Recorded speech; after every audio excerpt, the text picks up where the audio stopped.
Общественное волонтерское движение «Добровольцы» образовано 20 мая 2023 года в целях поддержки бойцов, участников специальной военной операции. Организаторами и руководителями являются Светлана Архипченко и Галина Васильева. Сейчас в движении более 50 филиалов на базе различных организаций города Якутска, в улусах республики, а также в городе Белгород. Всю помощь волонтеры выдают непосредственно обратившимся участникам спецоперации, убывающим после отпуска в СВО, бойцам по заявкам оперштаба Единого координационного центра, а также направляют войсковые части, военные госпитали и опорные пункты. Мы 7 женщин в мае 2023 года решили организовать волонтерское движение.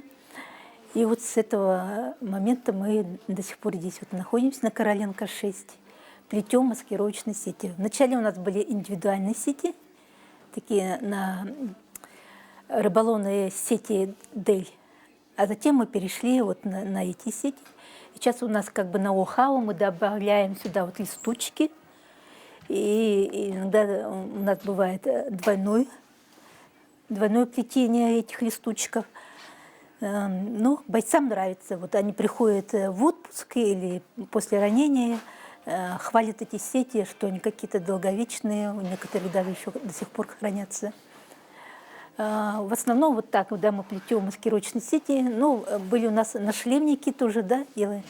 У нас в первых дней мы нашлемники делаем, потом РЧИМ, у нас есть такой филиал, у нас там пожилые люди, они занимаются этим плетением нашлемников. Поселок Жатай у нас шьет костюмы, и также Новосибирский есть филиал, который шьет разные виды костюмы, и летние, и зимние, и теплые. В основном этим занимаемся. Но Светлана с момента возникновения этого волонтерского движения, она изыскивает средства. Некоторые филиалы нам помогают и деньгами, и плетением сетей. Поэтому как-то выходим из этой ситуации.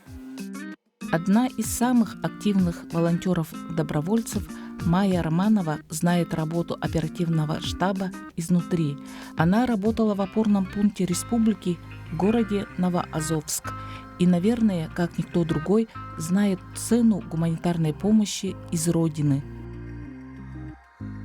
Постоянно хожу с прошлого года, с октября месяца. До этого я ходила там иногда, неделю один раз, месяц 2-3 раза, так ходила, да.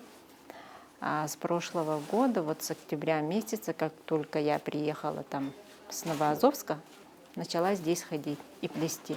Я работала в опорном пункте Новоазовска в прошлом году, в августе-сентябре месяце. И я там узнала, что маскировочные сети парням очень-очень нужны. И они всегда ждали, есть ли свободные маскировочные сетки, чтобы они получили. Я там работала на складе. Те посылки, которые отсюда приезжают, отправляют, мы там принимаем, всем номера выдаем, потом я парням выхожу и по WhatsApp, и по Телеграмму, и по СМС, и звоню, и потом они ответом мне выходят, что на связь вышли с боевых действий и могут уже получить сетки. И тогда я опорным пунктам парням, которые водители, им передаю эти посылки, и в итоге они едут туда, куда назначили эти парни, и в итоге они так получали. Я так 2 месяца работала. Еще другие бойцы тоже заходили в Новоазовск и тоже спрашивали постоянно, там есть свободные сетки, а то постоянно сетки приходят, люди отправляют посылки именные, и те получают, а те, которые кому не отправляют посылки, они тоже ждут, и иногда приезжали и спрашивали. Поэтому я, осознала, что маскировочные сети очень-очень нужны. И постоянно в свободное время от работы я сюда постоянно хожу. Мой муж мобилизованный, Его мобилизовали в 22 году, 23 сентября ночью. Вот так он и, получив повестку, вышел из дома. Это было очень тяжело, очень сложно. И вот уже 30-й месяц там.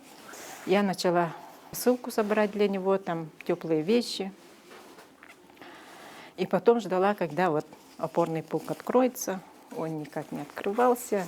Но в то время еще ничего такого конкретно еще не открывали же, не было. Дорогие жители города Якутска, давайте поможем нашим военнослужащим, нашим парням, нашим землякам, бойцам. Мы ищем спонсоров. Все это, конечно, покупается за деньги. Вот эти спанбонды, вот сетки вот такие. На это нужны деньги. Поэтому все неравнодушные люди, давайте поможем нашим военнослужащим, которые там служат и ждут нашей помощи. Они ждут, хотя говорят, ой, им ничего там не надо. Нет, с этим я не соглашусь. Им все надо там. Маскировочные сети тем более. А те, которые оперативный штаб помогает, да, он, конечно, нужен. Тепловизоры, квадрокоптеры, конечно, они очень нужны. Но маскировочные сети тоже нужны. Волонтер Татьяна Гниб, родившаяся и выросшая в городе Мариуполь, съездив туда, своими глазами увидела, как у города начинается новая жизнь. Мы с сестрой ездили в Мариуполь в апреле месяце и оттуда вернулись. После всего увиденного, услышанного, я пришла к выводу, что я хочу заниматься. Начала искать, и где-то, я сейчас точно не могу вам сказать, где-то на просторах этого самого интернета я увидела объявление «Короленко 6». Я сюда пришла, девочки, спросила, девочки, помощь нужна? Да. Все, я здесь осталась. И здесь уже, да, вот 2 года будут скоро. Мы плетем сети, мы шьем костюмы, мы собираем гуманитарку. Это все упаковывается, отправляется адресно ребятам на фронт. Вот. Много чего. Раньше мы еще свечи делали, сейчас уже филиалы наши делают свечи, мы уже не делаем. Делали эти сухие души ребятам тоже.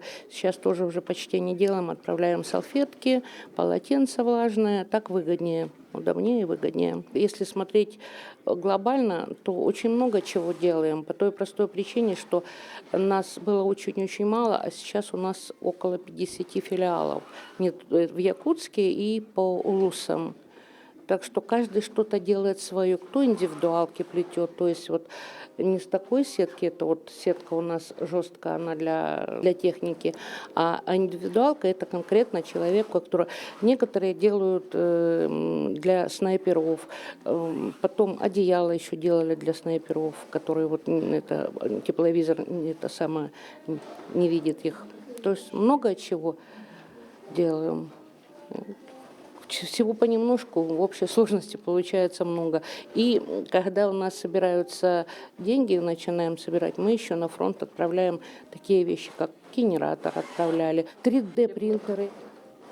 Казалось бы, так всего по чуть-чуть, а в общей сложности получается помощь есть ребятам. Мы оттуда получаем ответ. Ребята всегда благодарят. Всегда приятно, что что-то мы хорошее для них делаем.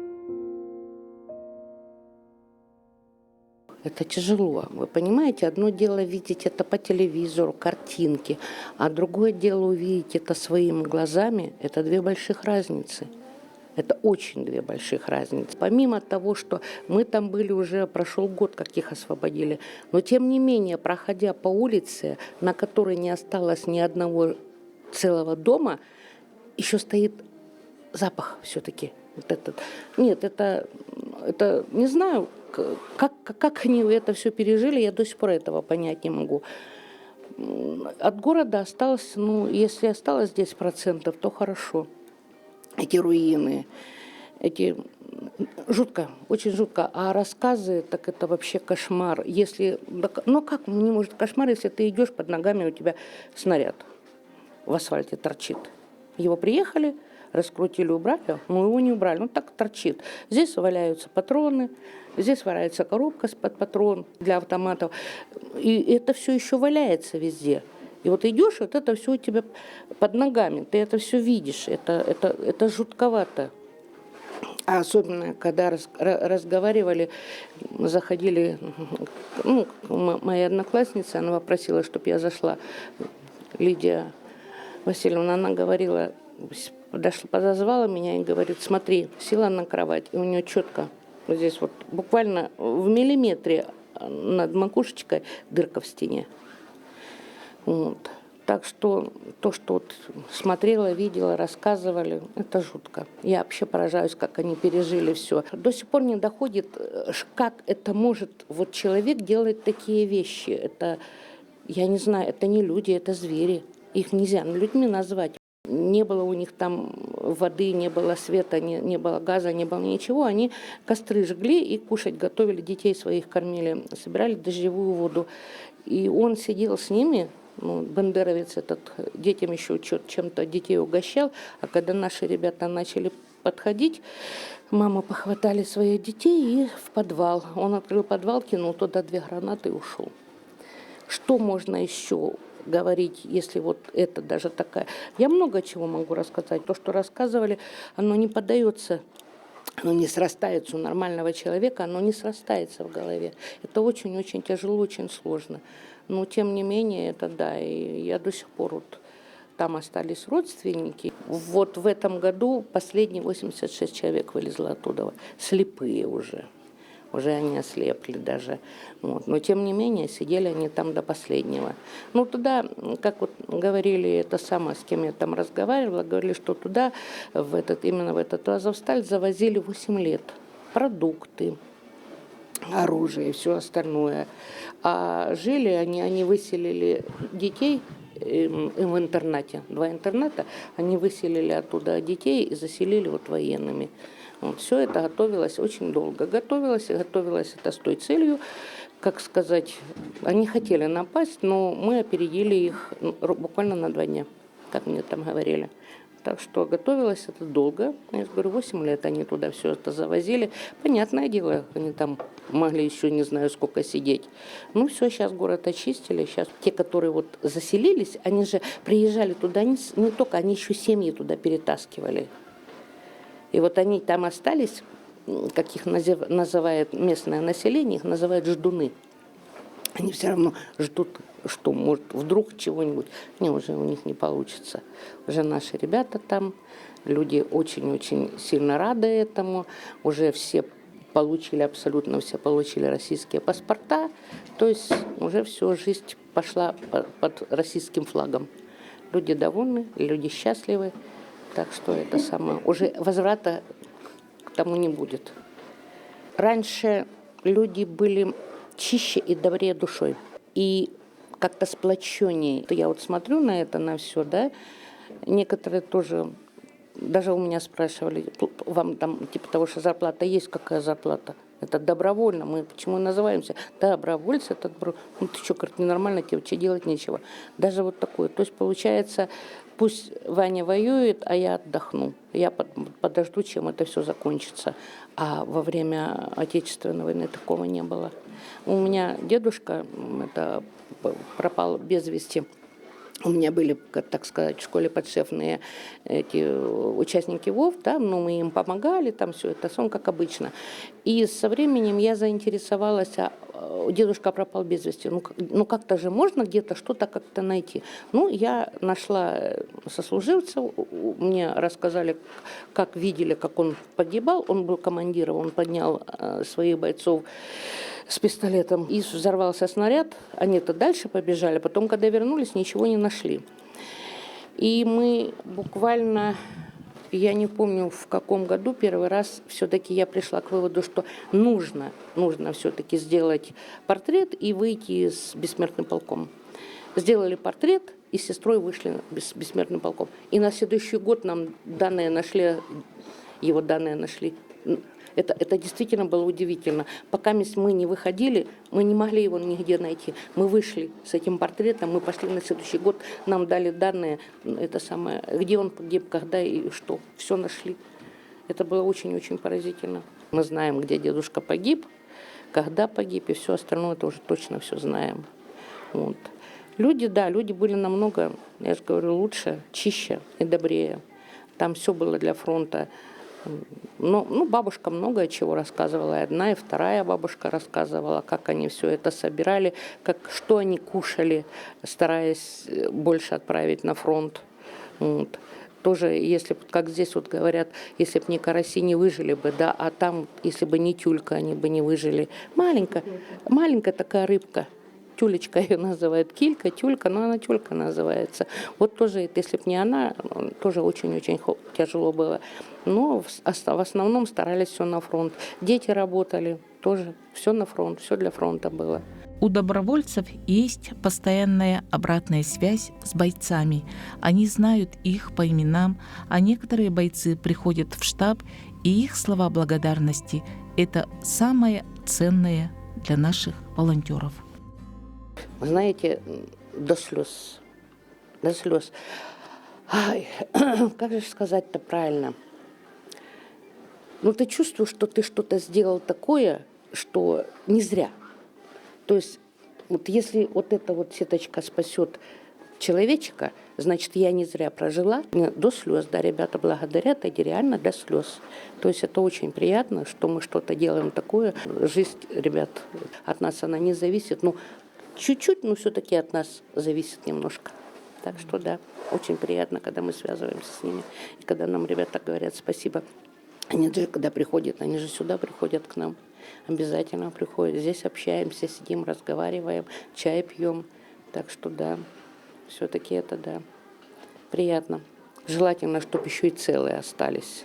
Ну, это, как говорится, как Бог даст.